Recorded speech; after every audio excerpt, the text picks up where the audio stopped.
Good evening and welcome to California Today. I'm David Lam. Let's take a look at today's stories. In a Macys robbery over the weekend, an employee was physically assaulted while trying to arrest a teenage suspect. The suspect got away after someone interfered. A Bay Area company is donating $75,000 to fund a police department. The money will help buy drones to fight crime. Around noon on Monday, a 6.2 magnitude earthquake struck off the shore of Humboldt County in Northern California. At 12:10 p.m., the quake struck at a depth of 5.6 miles in the Pacific Ocean and about 24 miles west of Humboldt County's Cape Mendocino. It did not trigger a tsunami warning or evacuation order. No injuries were immediately reported either. Humboldt County's Office of Emergency Services confirmed on Twitter the quake damaged glass windows. The county is still gathering more information on further damages. In a recent robbery in San Jose, a security guard tried to arrest a suspect but was physically assaulted in return. A teenage suspect reportedly got away after a woman interfered. I went down to San Jose to hear more from locals. Police responded to a smash-and-grab burglary in San Jose on December 18th. A group of up to 15 male and female suspects were shoplifting and attempted to flee. Two loss prevention officers at Macys tried to arrest one of the suspects. I'm here at the Westfield Oak Ridge Mall right in front of the Macys where the incident happened on Saturday.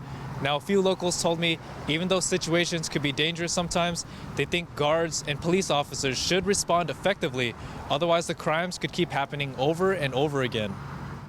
But the perpetrators attacked one of the guards, pulling her hair, knocking her to the ground, and kicking her in the head. One person who couldn't go on camera said robberies happen all the time. Another person shares his concerns with us. It's a thing that should not happen, and it's the strong preying on the weak. When we don't have policemen in our stores, it's just easy for them to come in and hurt other people and take what they want.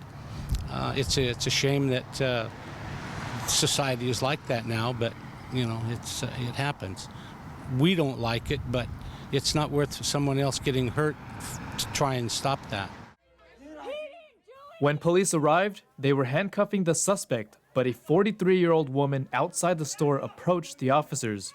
As seen in this clip, the officer ordered her to stay back.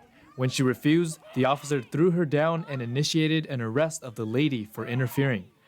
The woman reportedly thought the officer was too brutal on the suspect. The robbery suspect was able to flee and has not yet been located. The woman was booked into county jail on several charges, including interfering with an arrest. David Lam, NTD News, California. Oakland police held a press conference Monday to update the public on homicides in the city and the fatal shooting of Cron 4 security guard Kevin Nishida. We are making progress in this investigation. We have recovered a vehicle similar to the description of the vehicle that we were looking for, the vehicle that we have pushed photos out, and we are analyzing everything within that vehicle. We feel confident that we'll continue to follow up on all leads. Police have not yet made any arrests in the case and have not been able to identify a suspect responsible for the shooting. Police are offering a $38,500 reward for information that leads to arrest in the shooting of Nishida. The former police officer lost his life protecting a local San Francisco news crew working for Cron 4. According to Oakland Police Chief Armstrong, Oakland saw 133 homicides this year. He said that in June of next year, Oakland will add a 6th police district to address the recent spike in crime. An Oakland-based company donated $75,000 to help the city's police department buy drones. The CEO says he hopes to help increase safety in his city. Here's NTD's Eileen Ang with more. California Waste Solutions is donating $75,000 to the Oakland Police Department. The check is made to the Oakland Chinatown Improvement Council to buy drones for the police. They feel that with this we help them to fight against crime and also bring crime down. And of course, this is one of the resources that they need to be able to keep our city safe. There are many other resources, and we look towards to future of anything that we be able to be help with City of Oakland and the police department. Duong said the family-run company started in Oakland, so they want to do their part to keep Oakland safe. This is something that we looking to do it in the last 14, 16 months to help Oakland now. We don't know what to do. And now there's an opportunity, and that's why we jump on it right away. Duong has a friend who is a victim of one of the many Oakland crimes.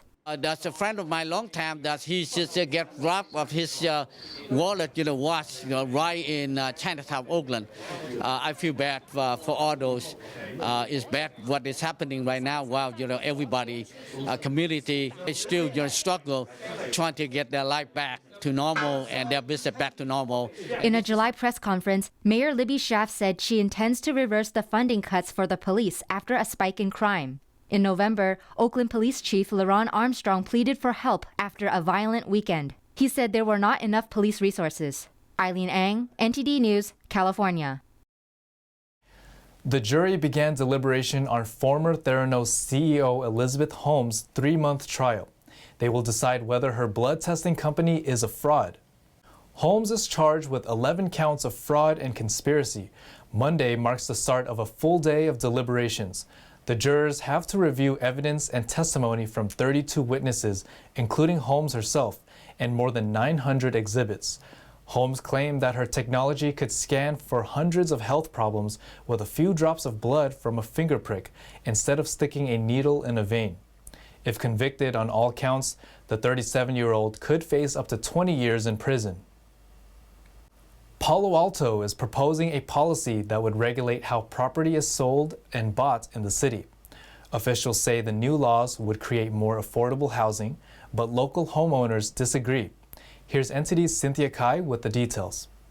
East Palo Alto's City Council is trying to pass an ordinance that would establish an Opportunity to Purchase Act. The City Council is set for a second hearing of the ordinance this Wednesday. City staff say the ordinance will create more affordable housing units for lower-income residents and will not impact homeowners' ability to sell their properties. And the ordinance does not prevent the property owner from seeking offers on the open market or selling their property at market value. With some of the changes that we recommend as staff, which Victor will go over. City Council members did not respond to requests for a comment by airtime. However, some locals held a rally on Sunday to express their disagreement. OPA kills housing. The impact is that it will manipulate the market and cause property values to decline because it's an arduous and lengthy process that can draw out the sales cycle for up to, I believe it's 280 days.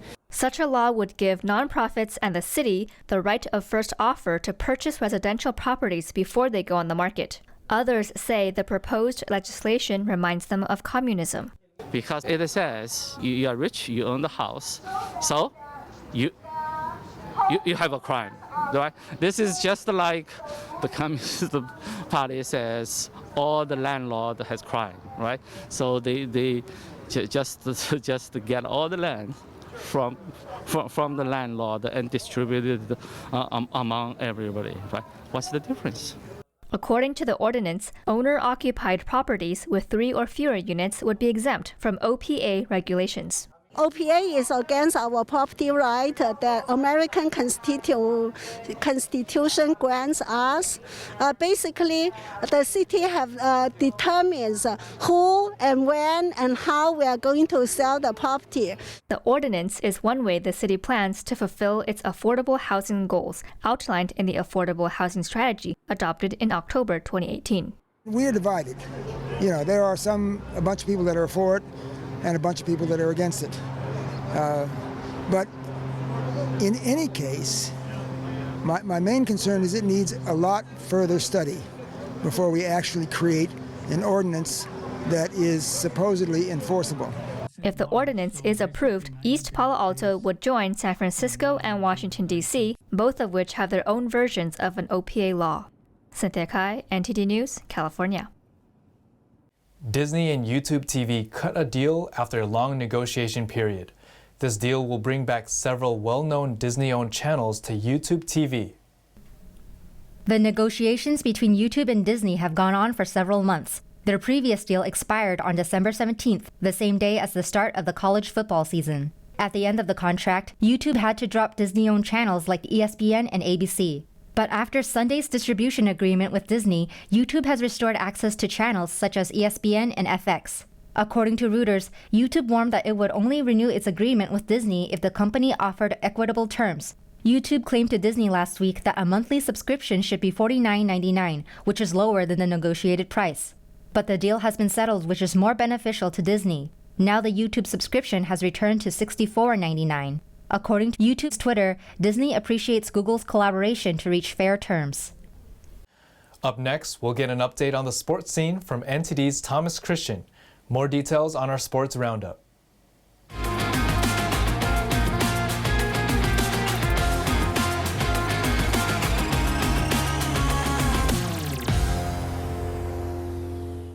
Welcome to the NTD News Sports Roundup. I'm Thomas Christian, taking you through the wide world of California athletics.